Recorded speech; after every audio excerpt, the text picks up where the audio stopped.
So I think we'll jump right in.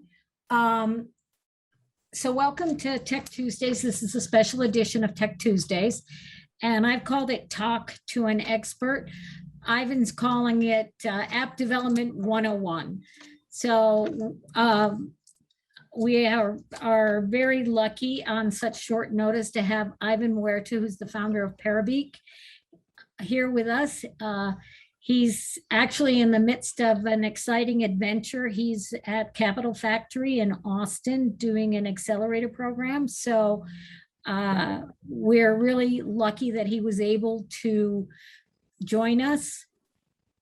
So Ivan, I'll give like I said, he's a programmer, a CEO, an inventor. He is a self-taught programmer and owns a very successful company, Parabeac, which is now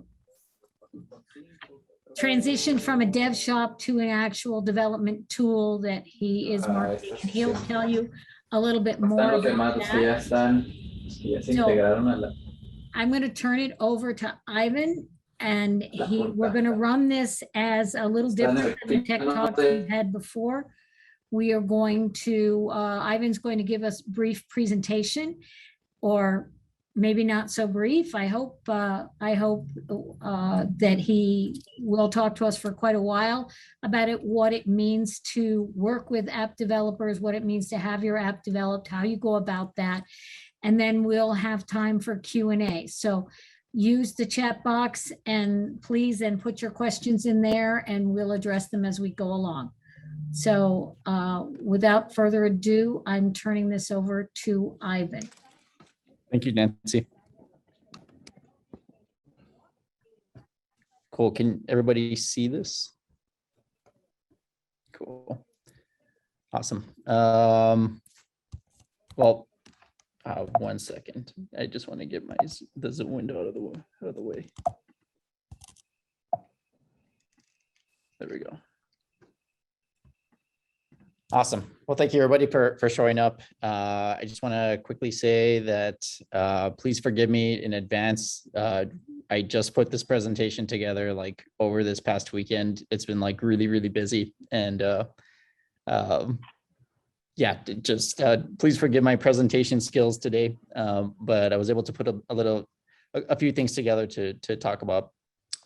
Before I start, I just want to say that this presentation is mostly for the non-techies, the entrepreneurs with little to no understanding of how apps are currently built. If you have interest in app development, as of Q3 2021, I specifically stated that just because technology changes so quickly that if you come back to me in three quarters from now, this presentation might be completely different. But that's who this presentation is for.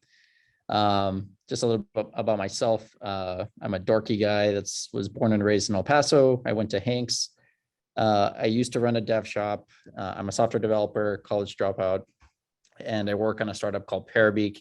And hopefully towards the end of the presentation, I can share a little bit about what we're doing at Parabeac. But some action items for today. We're going to go over some software definitions, go over how to build a successful product, what it looks like to approach developers and dev shops, go over a few dev tools and talk about the dev lifecycle. And then if we have enough time, go over some trends as well as how Parabeac fits into some of this.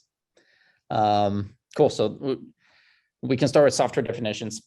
So the reason why I'm starting with this is because I often hear, when somebody isn't familiar with app development, they will approach a developer or a dev shop, and the developer might respond with a lot of terminology that the other individual won't be familiar with.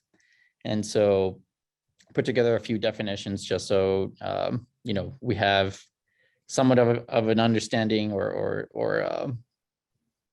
like an understanding of what we're going to be talking about whenever we talk about software development. So starting with programming languages, does anybody know what a programming language is already, and you want to share? I cannot see the crowd. So if anybody's raising their hand or something. Python.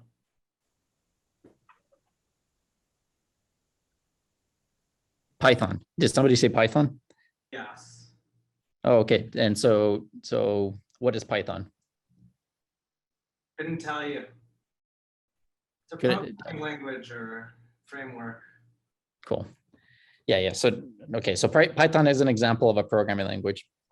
So a programming language in general is essentially the language that we use as humans to communicate to computers. These are usually pretty easy for developers to learn because most languages are very similar. The real challenge when developing a product is usually getting used to some framework or library, which we'll touch on, that's being used with the programming language.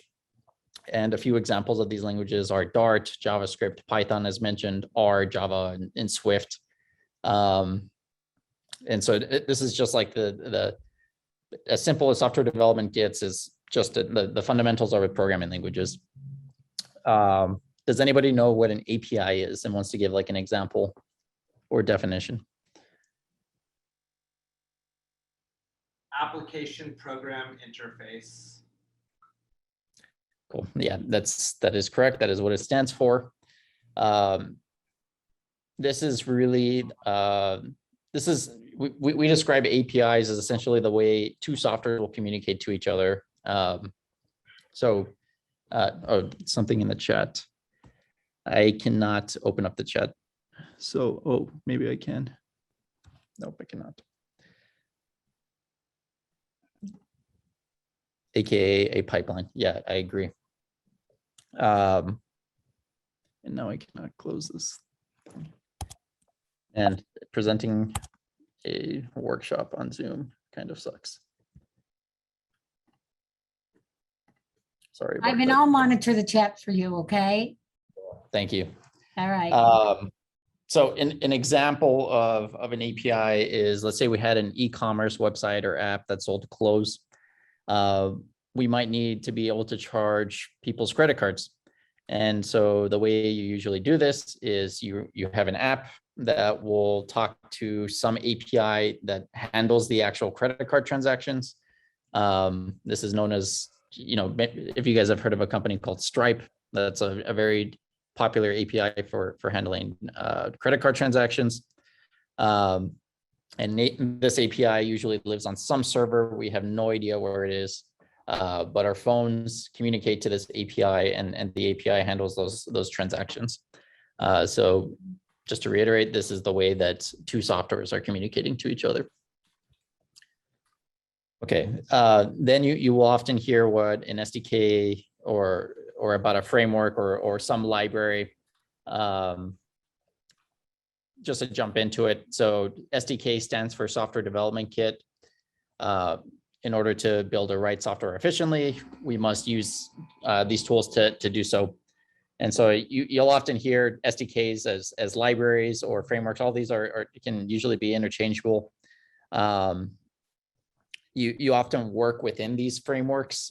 So for example, if you were building an iOS app, you would use something called Cocoa Touch. So the programming language you use for iOS is either Objective-C or Swift, but that's just the programming language. The actual framework that you use to create UI components and stuff is called Cocoa Touch. And there's other frameworks such as Flutter, which is very related to what we're doing at Parabeac.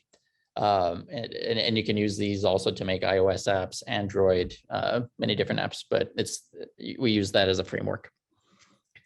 And then there's platforms. So if anybody's ever asked what a platform is, you are usually talking about the actual devices that you're going to be running your software on. So if you're building an iPhone app, then your platform is iOS. Same goes for Android, Windows, Mac OS, AWS, etc. And then this is a question that often gets confused, like what is the difference between a backend or a front end? I thought this picture was really cool. Usually a front end is what a user actually sees, and then you have all this ugly stuff in the background that nobody usually sees. But I thought this was a funny image. But I think a really good example was your front end is like the light switches in your house. So there's wiring and stuff that happens within your house to turn on a light bulb. But then there's a lot of background stuff with your electric company that you definitely don't even have inside of your home that enable you to be able to turn on that light switch. So in development, when you visit a website or run an app on your phone, you're usually executing the front end of an app.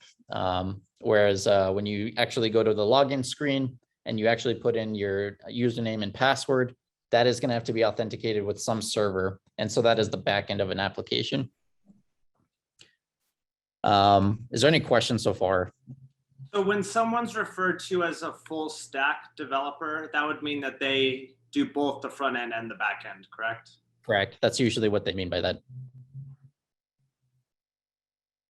Is there any other questions? Does this mean that they use like different programming languages, the front end and the back end? Yeah, oftentimes the front end and back end will use different programming languages, and they'll use different frameworks too. So yeah, it can get kind of complicated, but as you get used to it, you'll understand the technologies and frameworks used for these. Is there an easy way to explain the difference between a framework and a language? Yeah. I was actually thinking about that earlier, but like an analogy. Let me see if I can remember what the analogy was.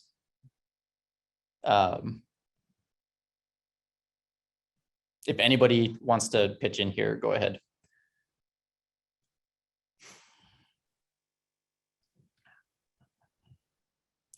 I mean, I So- honestly had the same exact question, and I'm guessing like your programming language, it's like a set of different words, and then your framework is going to be different contexts, or I guess like essays, like different formatting in which you use your programming language. Yeah, I don't know if this is. Go ahead. The way that I think about frameworks versus programming languages, right? So you use a program language to build a framework. Frameworks are really just like all the functions, and I know that we haven't talked about functions yet, but all the different ways that you could use the language to make something happen on either the back end or the front end. Yeah, I'm sorry. I'm trying to. Oh, I'm so sorry. A framework usually involves also methodology on how you develop stuff on top of that framework, along with constraints and rules. Programming language is more open-ended. Yep. I think those are all good examples. I think one more example that I could share is, if you're a mechanic, your programming language is your human body. So all of us have human bodies. But when we go fix a car or something, we have to take our toolbox with us. And that toolbox is essentially the framework. So that might be a really awful example, but it might make sense to some of you. But, if we need to dig more into that, we can. But I'll just move forward to just keep this going, and we can revisit later. Okay, so how to build a successful product.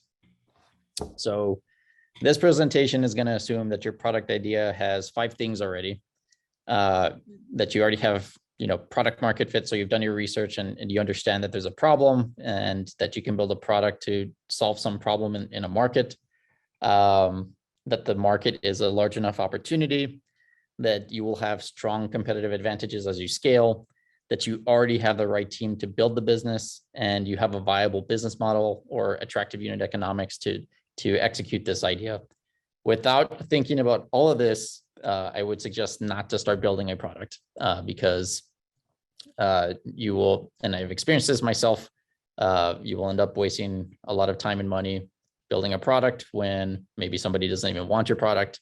Maybe the market is not even big enough for you to make a good business. This is a checklist basically of things to go through before you start building your product. So the first thing you're going to want to do once you do figure all those things out is define what a minimum viable product is going to be. So this got really popular with a book called The Lean Startup that was written by Eric Ries. And this is the version of a product that that has just enough features to be usable by early customers, who you will then get feedback and continuously iterate that product going forward. So you want to be very clear on like what that's going to be, because you don't want to build any more than that until you can get your MVP out. Then you can launch that and you can learn from users and how they're using the product. Then you can iterate on it. It's very easy for us entrepreneurs to have an idea and talk about the thousands of things that it's going to do. But the reality is that usually we do not have the time or budget to hire an engineering team to execute on all that. So we have to, get very small wins and move forward from that. And then so when you start talking to developers, usually you will want to communicate through user stories. So in software development and product management, user story is an informal natural language description of features of a software. And you usually follow this way of communicating these stories. So as a person, I want to do this, so that. So some examples are, as a user, I need to be able to log into the app so that I can see my text messages. So this is for the iMessage app or WhatsApp. As a user, I need to be able to see text messages with my contact names. It's missing the so that. So that one's missing the so that. I need to see that so that I know who I'm talking to in my text messages. And then lastly, as a user, I need to be able to delete text messages with my contacts so that I can clear up my memory. So these are how you want to structure high level tasks that you're going to give to a developer. And eventually they will come up with, detailed tasks of how to actually accomplish that in the app. But from the business or the product side, this is usually as detailed as you need to get. And then, sometimes, when you look at these user stories and you're talking about these text messages, well, a developer doesn't know what you're talking about unless they have something visual that they can look at. There's plenty of business logic that needs to be taken care of to get these things to work. But it's helpful if you can create a design file that you can hand over to the developer, and the developer can look at these files and get an understanding of what the app is supposed to look like and exactly how to accomplish those user stories. So this is actually a really frustrating process, but this is how it works today. Today, you can use tools like Figma, which is the most popular in the industry right now, Sketch or Adobe XD to make these UI mockups or wireframes. Any questions on those slides? Hey, Ivan, Joseph here. What's the benefit of each of those three that you just presented on? Is there any benefit to doing Adobe XD or Sketch? I know one of them's free, but what's their differentiation? Yeah, so Figma is free. I think Adobe XD is also free to download. Sketch is not free. Figma has become sort of the industry standard because of the collaboration features for teams. So Figma has made it really nice for a design team to work together in real time. That's sort of why they've become really popular, because none of the other companies were doing that yet. Sketch is really popular for standalone designers. It probably has the best user experience for a designer. But it has gotten a lot less popular because that user experience has mattered less and less, because Figma can create a good enough design tool, but has this collaboration tool that's more crucial to designers. And then Adobe XD has some really cool stuff in it as well. You can do state transitions and stuff in Adobe XD that you can't really do in Sketch or Figma. But you may not need that level of design capabilities early on. You probably just need the look and feel of an app and how it's supposed to go across from one page to the next. So essentially the low fidelity prototype, is that correct? Yeah, that would be correct. Yeah.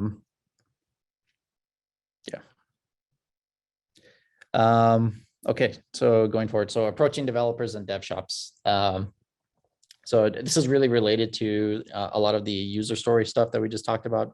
But you often have business requirement specifications. These are, and you can look these documents up. But this describes the characteristics of a proposed system from the viewpoint of the system's end user. So once you create this, then you will hand this over to a dev shop or developer team, and then they need to deliver the requirements for how very specific things are going to be implemented. So you might say, we need to be able to see or delete a text message or something. Then a developer needs to say, okay, we need to delete it from device memory. We also need to delete it from here. And all those details need to be written in some different document. But on the business and product side, you at the very least need to create an informal business requirements doc is perfectly fine. So, oh yeah, I forgot I put this slide in here. So you usually create this business requirement specification document, then you hand it over, and then the business and system analyst will develop a software requirements document, and then you will have a functional requirement document after that. Yeah, usually this gets more and more technical. Okay, so this is. So I feel Ivan, like- before we go Go ahead. into that next section, we have a question in the chat from George. Sure. He wants to know if there's any software that combines mock-ups with the UI development as opposed to being a multi-step process. Can you ask the question again? Is there any software that combines the mock-up or the wireframe process with the UI development, user interface development, as opposed to being a multi-step process? Okay. Yes, there are tools that are starting to automate the design to development process, Parabeac being one of them. Yeah, there are low code tools, no code tools, and tools that are trying to integrate with existing designer and developer workflows to automate this. So at the end of the presentation, I touch on a little bit of these. Okay. So yeah, so recruiting and selecting engineering. So in relation to dev shops, this is usually pretty easy to do because this is what dev shops do. You hire them and then they will build your product. But this is a very expensive way to do things. It's usually not a sustainable way to do this. You know, if you think about it, they're often not incentivized for a client to be actually ever launch the product, because they want to make the project last as long as possible, because then they can charge more money. I think a really good rule of thumb that I heard was never outsource your secret sauce. If you do find out that, you know, the software that you're building is not your secret sauce, then a dev shop might be a good option. And so you can find these dev shops at clutch.co. You can just look up dev shop in El Paso, dev shop in Austin, or whatever, and you can usually find those. And then one other thing is if you can figure out which technologies that you need to build your application in, you might want to focus on the shops that are experts in those technologies, because they will be faster at building that technology. So what's a lot more exciting, but a lot harder to do, is if you can start building an internal engineering team. So this is harder, but this will normally be a lot cheaper. You will build a team of passionate engineers that care about the project and have a direct incentive for the project to be successful. And I like to say that, you know, recruiting engineers is just like fundraising for a startup. They usually aren't fooled by marketing lingo. they usually follow a tech leader that's better than them, which brings up the question, how do you get your CTO or whatever? And so this is really hard, but you have to sell and convince engineers to join your team. Again, this is hard, but if you can do it, it's really, really good for your startup. Some of my suggestions for hiring internally, I feel like learning how to code is a great way to start understanding how to communicate to your developers. And it's also pretty impressive. Like I've met some founders that they never studied computer science. They went to school for something completely different, and they're clearly an expert in business, and they can also speak about every single detail about their product, and it is crazy impressive. And these entrepreneurs I'm talking about are doing extremely well. So there's kind of like a pattern with them being able to do that and them being successful. So I encourage everybody to learn how to code. You don't have to become an expert in it, but I think it's really helpful in managing a company that's incorporating technology.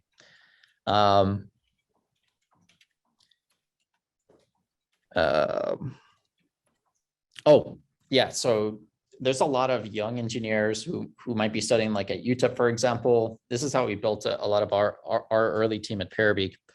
Many young engineers are looking for opportunities to grow rather than make lots of money. And startups are a great place for them to do this and to get a little bit of cash to fund their ramen sprints. This is how we've built a lot of the team at Parabeac. I started off as a college student that dropped out, and we just had a bunch of developers that were willing to live on just ramen and build stuff just because it was cool. And I think there was an advantage because I also knew how to code, so I was building things. But I think that's a great way to get a bunch of junior developers. And then the last thing that I've seen other startups fail at is being able to retain engineers. I think oftentimes I see lots of founders not appreciate the developers as much as they should. And so, I just want to share that, like, clearly understanding that an idea is pretty worthless without an actual product. So it's important to be really, really thankful for an engineer that wants to actually work with you, because they will leave. They have plenty of, developers are pretty high in demand, so that they will have other opportunities to go somewhere else. Roughly touching, is there any questions on that? Not right now. Cool. Just to roughly go through dev lifecycle and dev tools. So this is the agile methodology for running developer operations. You normally have a planning phase where you will put together the business requirements. You will create your user stories. Then you will actually design how the application is going to look like. You might have to do database design. You might have to design how a lot of the actual application should function internally. They usually call it software architecture. Then you will actually have to build the code. Then you will have to write tests to harden your system. Then you will have to review this and then launch it. And then this is just an endless cycle. Some tools you can use to help with the planning phase. I personally, or our team, uses Notion. I'm a really big fan of Notion, but Confluence is pretty popular as well. And then, you can get away with just using Google Sheets, Word, and Pages. Designing, we sort of touched on this already, but you have Figma, Sketch, Adobe XD. Developers will usually know what to use for any like architecture or database design. They have their own sets of tools, but for building, on the server side stuff, you have tools for Microsoft Azure, Amazon Web Services, Google Cloud, and then on the front end, you can use Flutter to build your front end. You also have React.js, Vue.js, React Native. These are just some of the technologies you can use for for building the front and back ends of apps. And then testing. So just to roughly explain what this is, the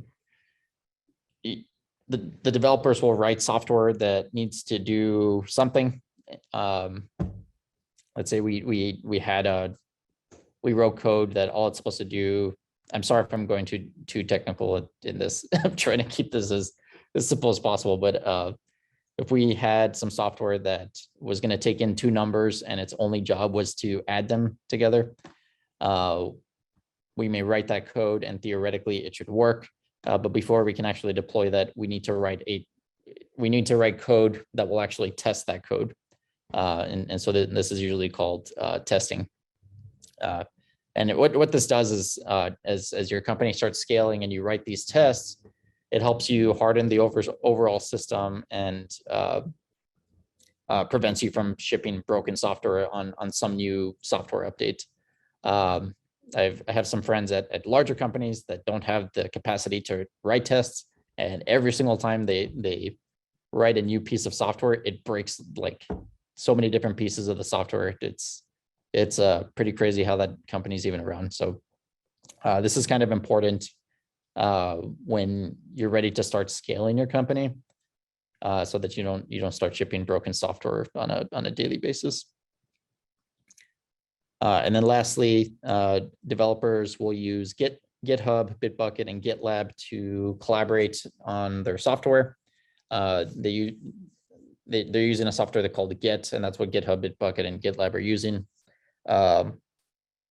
And you'll often hear them call it repositories or repos. This is normally where they will merge their code, and then after that they will actually deploy it to users. But this is what this phase essentially looks like. Yeah, we can stop there, and then if we really want to, we can talk about like what we're doing at Parabeac and some other tools. But yeah, do we want to jump through more questions? We can honestly just treat the rest as questions if we wanted to. Yeah, Evan, I have a question if I can jump in. Great presentation, by the way. It gives a good thanks, man. A little bit of everything. You did great. So questions on documentation and more specifically, being able to have different developers come in at a different periods of times. How important is that, and how could you do you best organize it, or what are good strategies? Yep. So this piece I'm not an expert on, but I can tell you what we're doing at Parabeac. So one, we can generate like the documentation by leveraging some of the languages. Like we use Dart for our main project. And so we can generate documentation using Dart docs. You have like the same thing like in JavaScript. You can like just automatically generate documentation for the actual code. I personally don't find that as useful because it doesn't explain why something was written in a certain way. And so what I've been doing recently, and I don't know if this is common across other developer teams, but whenever I start writing code that can be like questionable why something's written that way, I'll create a Notion document where I'll describe how something is being built, why it's written in a certain way. And then in the Dart docs, I will actually reference that link in the Notion page. And that seems to be helpful because then whenever there's a question, they can go reference that Notion document and oh, okay, that's why it's built like that. So, yeah. All right, thanks for that tip.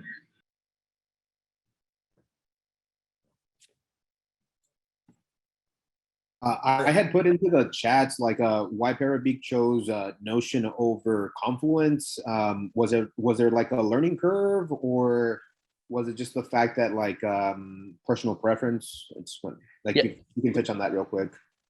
Yeah, we used to use Jira and Confluence, and that was super. Like Confluence is great. It's a little harder for like the business team to go into Confluence, I think. I don't know, I might be like super biased, but like I love Notion and its flexibility. And so, you know, I use Notion for literally every single component of like Parabeac operations. So whether it's fundraising, writing down documentation, like technical documentation. The only thing we don't use Notion for is we actually use Azure DevOps for tracking issues on our web application. And then we also use GitHub because we need to build in public. We use GitHub for our public Kanban board. For Does everything else, Notion, we're using Notion. does Notion integrate with the ticketing system? No, it does not. Or there probably is, but I wouldn't do it. I personally would not do it. I think tools like Jira and Azure DevOps are just integrated a lot better. Okay. Thank you. I have two questions. One is related to the business relationship that you have with the dev shop. If you can give maybe some hints or tips on how to manage the business with them in terms of how to request how to make the requirements better for them so they understand the idea that you have. Also, how to manage maybe the negotiation of the licenses or all of the services that they offer, just to not maybe overspend on the project. And the second is related to the situation when you have one engineer that has maybe a lot of the knowledge regarding the code. That is great that this person has a lot of knowledge about it, but maybe it's hard for the team to document it or to transfer the knowledge to somebody else. And you end up with one person that is a single point of failure. How to avoid that? Yeah. So I think that at least that last piece that kind of goes back to Abel's question on documentation. Unfortunately, we have to spend the time to write good documentation, but I think also writing other documents that explain why something is built in a certain way, because usually normal developer docs won't cover that.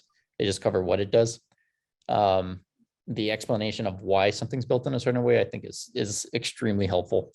So I suggest as you start expanding your team, you know, investing into building really good documentation on how everything's working. And then your other question was, you had a few questions. As far as any like intellectual property control, make sure that at the end of the day, you're going to be owning the intellectual. Well, it also depends. So if it's your secret sauce, like you probably should not have hired a dev shop anyways. But if you literally have no choice, then you might have to. If that's the case, just make sure you own the intellectual property and you're tight on that. If it's not your secret sauce, you can be a little more flexible on that.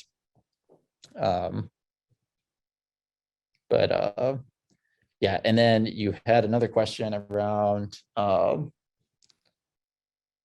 Yeah, it was about it was related to that about hiring the dev shop to do maybe not only secondary services but as well your secret sauce, and also, I mean, just tips on how to manage the relationship with the provider, just to avoid overspending or being Yeah, I think one thing is you know, just keeping tight communication with the team.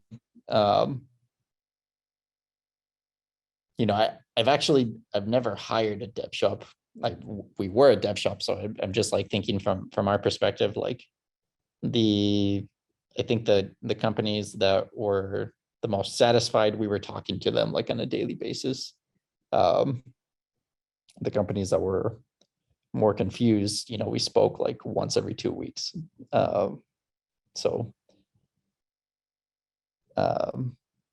Lots of good communication and documentation and stuff will be helpful. Hopefully that answers your question. All right, thank you.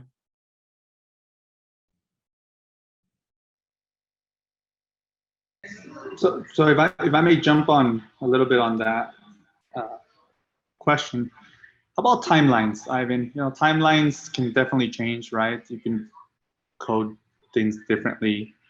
Might take a week or it might take a whole month. How do you manage timelines with your team, their expectations, and sometimes when we need to get things done? I mean, just yeah, what's your take on that? Yeah. So you'll usually need to ask your developers. So first, you're gonna have to break out all the tasks that need to get done. Then you need to assign, you know, how long each one of those tasks is gonna take. And then you get that final number for the amount of hours and you multiply it times 3. I don't know why, but it always works out that way. You know, I'm pretty sure it's related to sort of like the 80-20 rule, where, you know, you'll get 80% of the job done in 20% of the time, and the last 80% of the project will be on 20% of the project. Yeah, that's how we do it. Sometimes we multiply times 4 to be safe, to be honest, but. Okay, yeah, makes sense.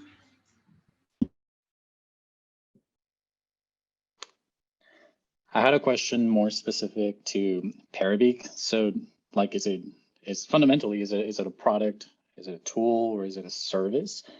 And how do you typically position yourself when you're articulating the value of these to investors? And then who ends up being the judge of good design at that point? Wait, what was the last question? So depending on the product and tool that you're designing, right? Who ends up being the judge of good design for what you're building at Parabeac? Oh, that for the product at Parabeac? Yeah. Or the user of Parabeac? Let me touch on what Parabeac is doing real quick, so that everybody understands. You know, we sort of talked about, you know, the agile development lifecycle. We've seen tools that help start integrating each piece. So, you know, whenever you write new code and you end up pushing it to GitHub, it gets automatically tested and then integrated. And then whenever you want it deployed, you will have like this continuous deployment going on. So a lot of this process has started getting automated.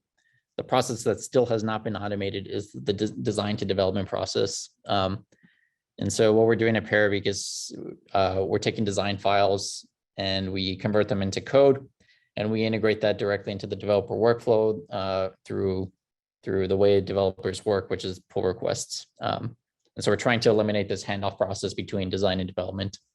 The same way is how all these other things were real manual. We're trying to make the process automated. Yeah, so that's what Parabeac does. And you know, I know Nancy wanted me to just like quickly share a little bit about like where Parabeac's at. So we're primarily an El Paso based startup. I'm here in Austin right now because we joined the Capital Factory Ventures program, which is like their accelerator. And it's been extremely helpful to be out here. You know, there's a Y Combinator saying of, you know, stay close to your customers. And since we're selling to developers and there's not as many developer teams as there are, there's not that many developer teams in El Paso as there are in Austin. And so being here in Austin with in the Capital Factory program has accelerated our integration into the city and talking with users. So and then, you know, if anybody wants to reach out to me after this call, you can email me or reach out to me on LinkedIn. But okay, so Leo, coming back to your question, please ask the question one more time. Fundamentally, right? What do you do at Parabeac, and when you talk to investors, like how do you position what you do at Parabeac? Is it a product? Is it a service? Is it a tool? And then who ends up being the judge of good design for that product or tool or service? Okay. The way we position Parabeac as a product is a DevOps tool, just like the other continuous integration tools that are out there right now. So hopefully that answers that piece. And then the second question was, I still don't understand the question, to be honest, but the at the end of the day, like the judge of any kind of design is going to be the market, the end user. So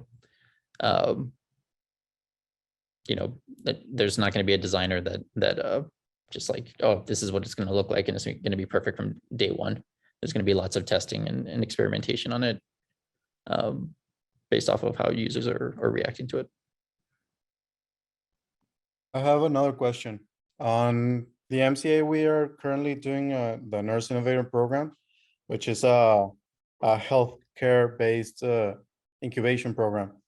And the app development in the healthcare is large. Large problem is security of information and privacy of data and patients and nurses.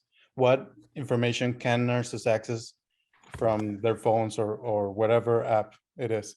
So that security issues considerations, are those backend stuff, or is it a completely separate like process for the development? Yeah, it can be both. It can be both, because if you you know, you got to make sure that you're encrypting it information. Well, actually, like I don't really know, like I'm not an expert on like HIPAA and stuff, so but I'm pretty sure like you have to do some sort of like encryption on the front end before you send it to the back end, and you have to be really careful with that stuff. There was a startup from Tennessee that was building like essentially like a Firebase that I think was kind of addressing that. I need to find what that startup was. I'll look for it.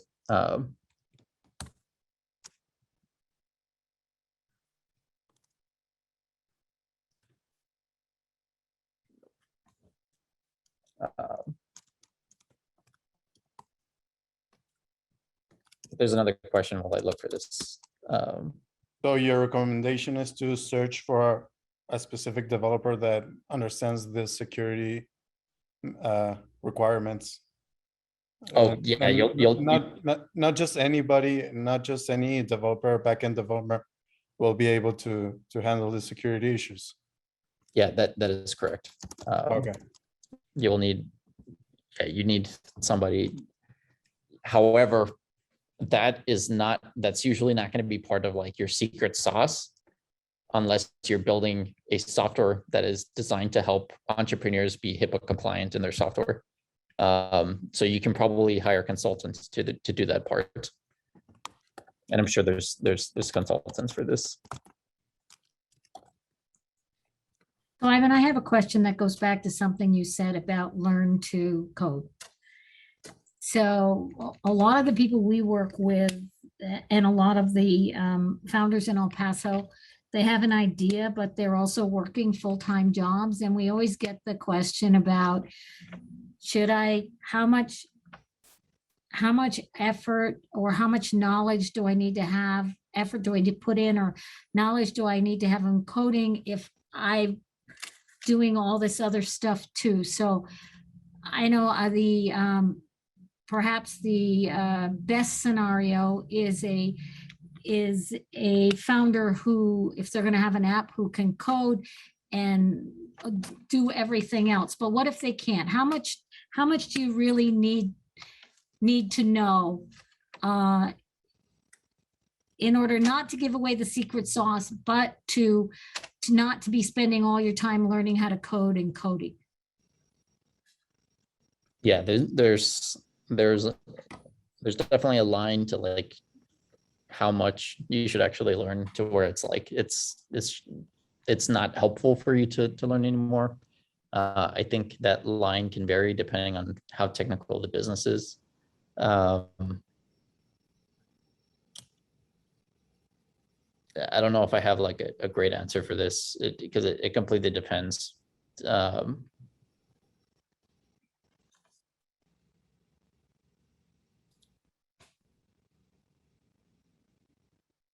Yeah,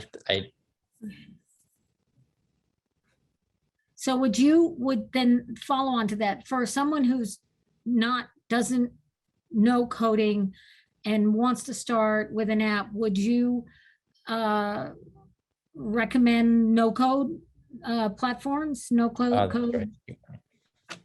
So my opinion on low code, no code tools. There are some really good tools out there that can help you, build an MVP. One that's called Bubble.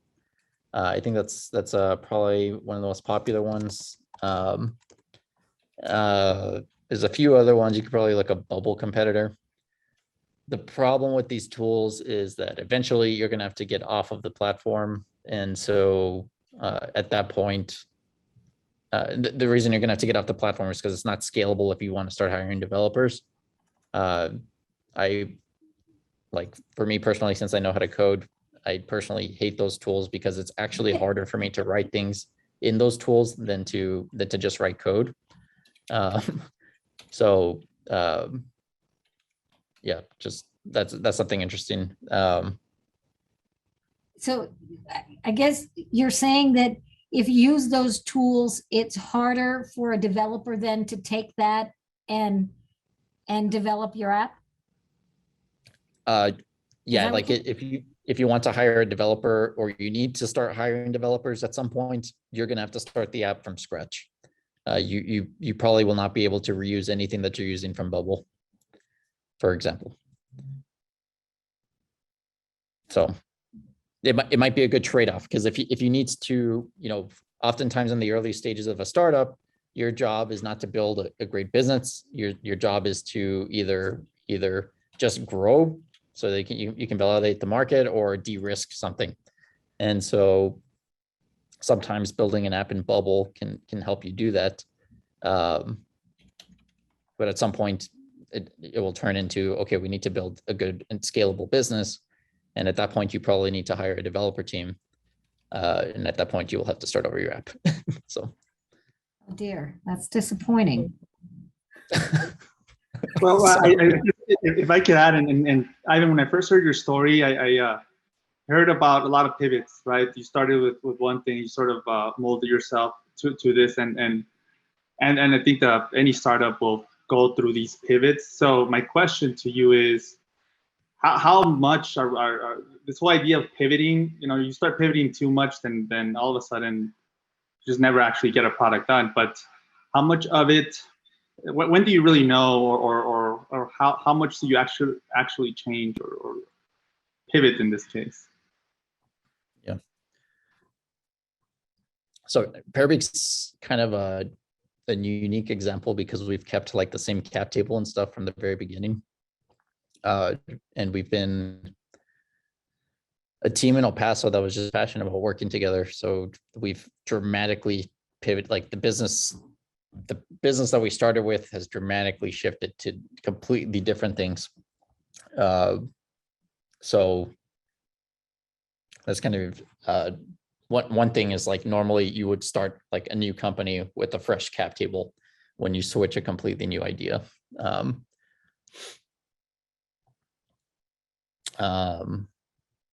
So that's that, but like as far as like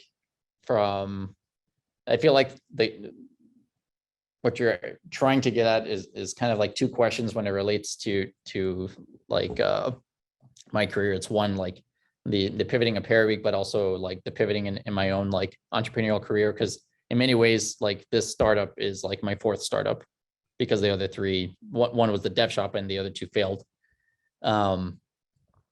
And I think the pivoting part is just like a normal part of the process as an entrepreneur.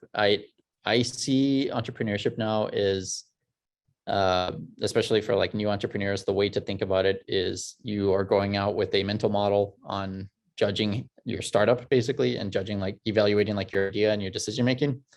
And you're so new to it that you're not ready, and that's okay. I think over time, as you fail, you learn, and you improve your mental model around how you evaluate your decisions and ideas.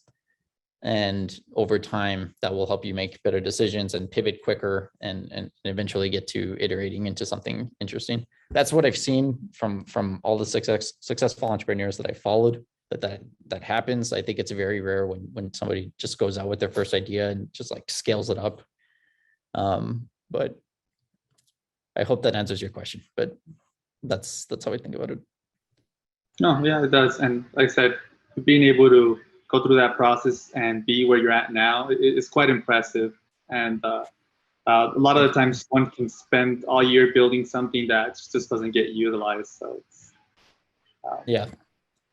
I think it's really important to know when to let go of an idea, because that's perfectly normal.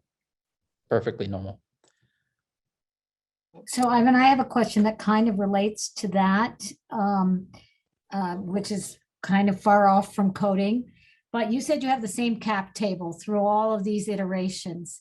So how did you, maybe appease isn't the right word, but how did you work with your investors to make that happen, to go along with those pivots, to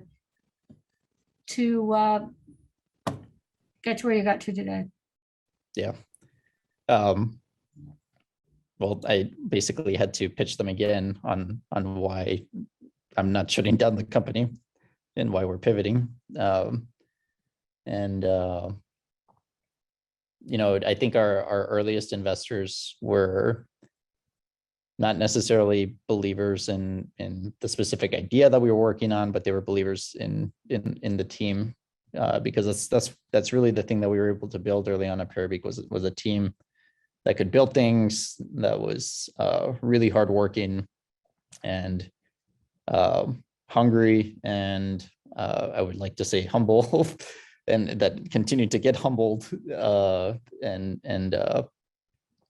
So I think it was not too difficult to convince them that we wanted to keep working, just not on something different. And so just keeping communication with our board and investors, that's sort of like how that happened. We never had to shut down the company. So, and we continue to have support for them. So I do have some question about the investors and funding. We have a startup company here in El Paso, and we're mostly custom software development. But in the meantime, we have developed a product for universities, which is already being used, piloted, and being rolled out in the university in Chihuahua. And we're looking at funding our company in order to properly staff our company to commercialization and being able to support the operations and the sales and everything. The product is already on a viable stage with a good potential. And how do I go about trying to find potential investors that might be interested in pitching in something that is already built and ready for commercialization? Gotcha. So I don't know anything like about your market or like who the right investors are to speak to, but one option is, that the MCA is a resource, Sandbox Ventures, which is the co-working space that Abel's working out of right now. That's another great resource in El Paso. And then there's also, the program that I'm in right now, Capital Factory, which is in Austin. I encourage you to apply to that as well. There's a pitch competition coming up called Dia de los Muertos. I encourage you to apply to that. I don't know if anybody has a link to that, but maybe that'd be useful to put in the chat.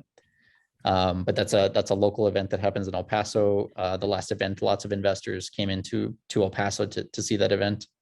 And I think over time, like your network will get bigger, and that network will end up creating introductions for you.